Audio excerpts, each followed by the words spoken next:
Good afternoon, everybody. This is Fresh Source TV. Uh, I'm sure a lot of you guys are aware that Geraldo Zeninga presented information to the public on his YouTube channel uh, about the Shanquella Robinson's case.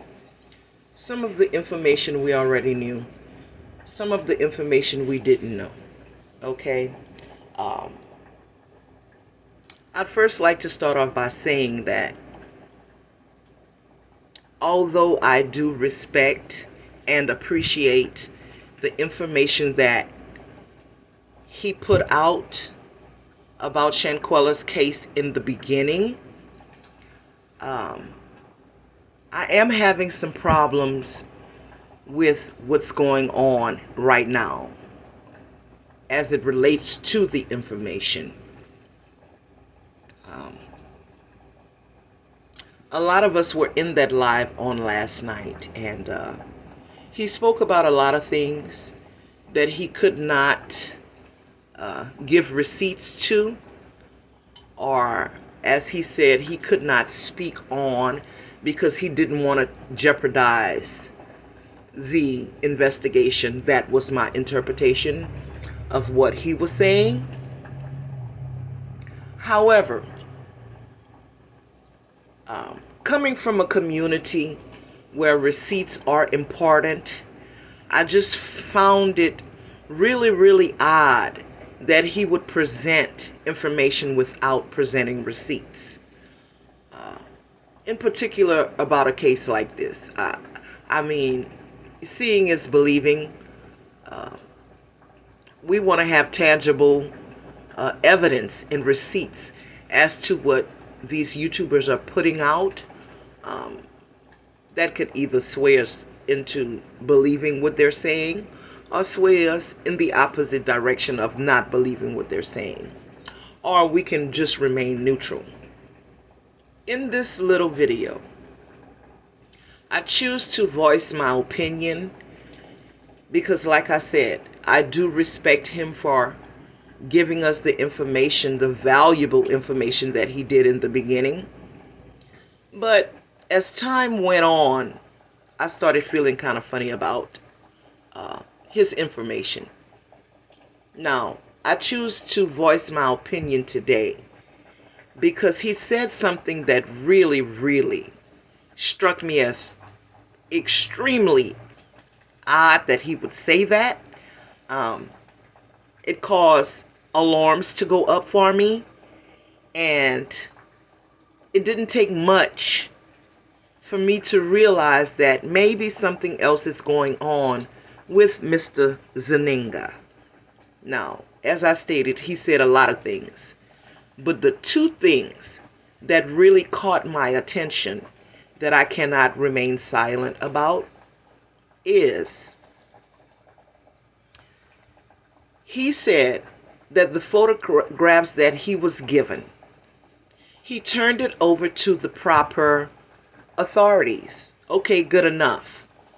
But then he goes on to show us a clip of him standing in front of a building, either saying that he had given it to these people, or I don't know, he was about to give it to these people. But we didn't actually see it. It was only a clip of him standing outside of a building. Now, coming from the community that we come from, where we need to have tangible evidence, we need to see receipts, or it's hard for us to believe it. I don't understand why he did that. But that was just the little mishap that he had on last night. The big whammy for me was when he said, or he implied, that the doctor, excuse me, and the EMTs, or ambulance attendant, may have caused Shanquella Robinson more harm by giving her life-saving measures. Yes, he implied that. And it's nothing nobody can say that would make me believe that he did not imply that. Okay, now let's talk about life-saving measures for a minute. CPR, basic CPR training. You know, a lot of us in the community have been CPR trained. You know, we have those little cards in our wallets where we've gone to the CPR classes for adults and children, and they've certified us in CPR for a certain amount of years, and then we have to go back and renew that. That's for the layperson. Okay? It doesn't take a person with a high level of medical background to understand that he made a big mistake by implying that the doctor who attended to Shanquella Robinson caused her more harm, or may have even caused her demise. That was the inference, and that was the implication that he gave by saying what he said. We know that Shanquella was beaten. We have a video of Shanquella getting beaten up really gravely beaten up by Dejanay. Okay, we all saw the video. We all can concur, just about all of us know, when she sustained the injuries, the life threatening injuries to her spine, when she hit the floor and Dejanay continued to pounce on her and kicking her and hitting her in her head. We all can almost certainly say that that's where the life-threatening injury came from to her spine. Okay? It is stated that she was given 14 rounds of CPR, chest compressions,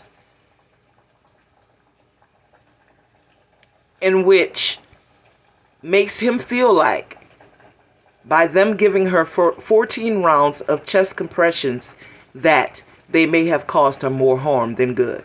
Okay? Well, what we know is that while in the presence of the doctor, Shanquella went into a clonic-tonic seizure that lasted for less than a minute. Okay?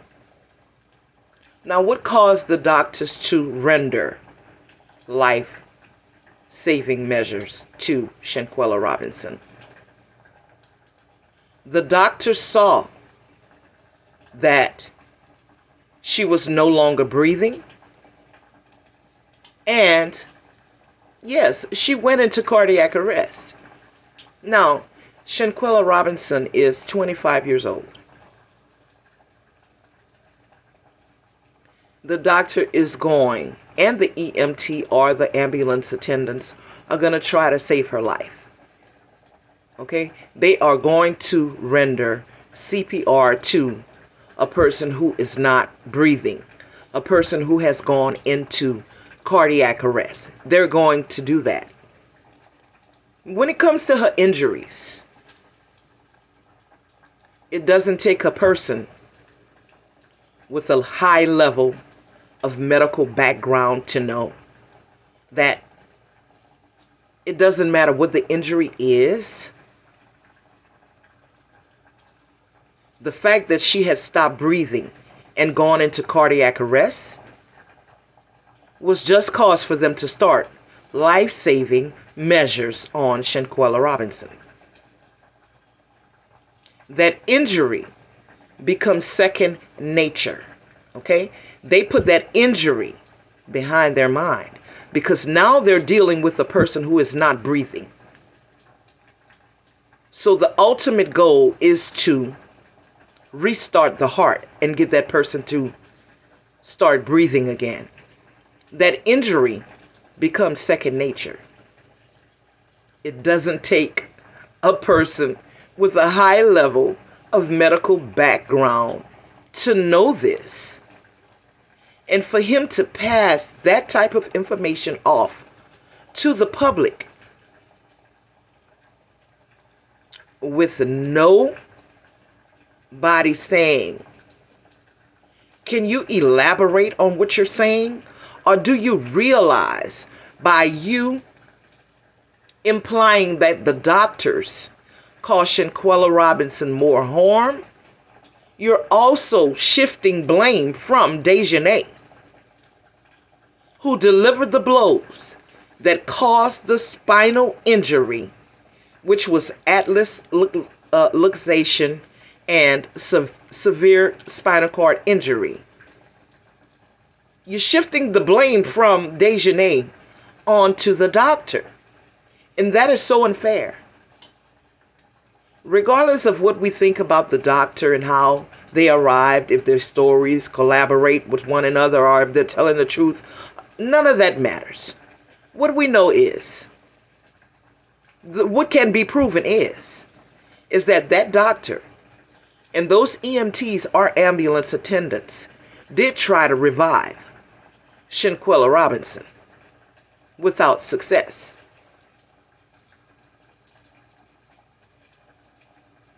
This is common sense. Now, like I said, I tried to give Mr. Zaninga the benefit of the doubt because I've been feeling like the information that he's presenting is just information that is being thought of as he goes. And many YouTubers are doing that. But I will say that Mr. Zaninga should come back to the community and explain and correct that wrong implication that he put out to the public on last night. Unless people are going to begin to look at him with a side eye. Because who would say something like that? It doesn't take a rocket scientist to know better. It doesn't take a person with a level of medical background to know that.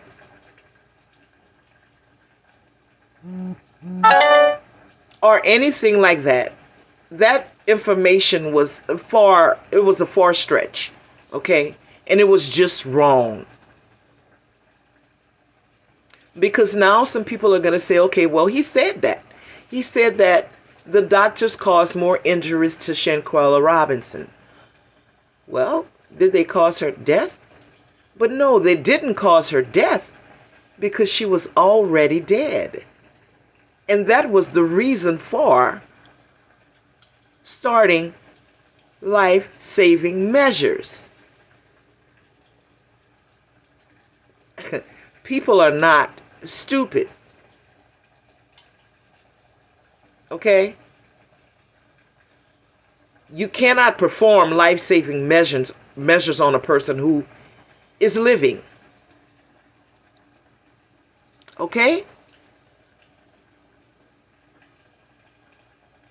So Mr. Zaninga needs to come back to the community and correct that information, because that implication is all wrong.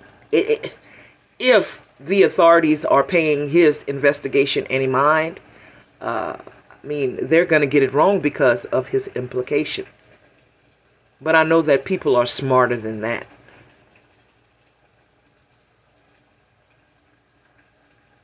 There were many inconsistencies to the things that he presented on last night that did not go to challenge. He answered some questions, the questions that he thought was too hard for him. He said he couldn't answer it because he didn't want to jeopardize the investigation. But yet he puts out the name of the doctor, the name of a few other people he called out. I mean, can we make it make sense, guys? Can we make this make sense?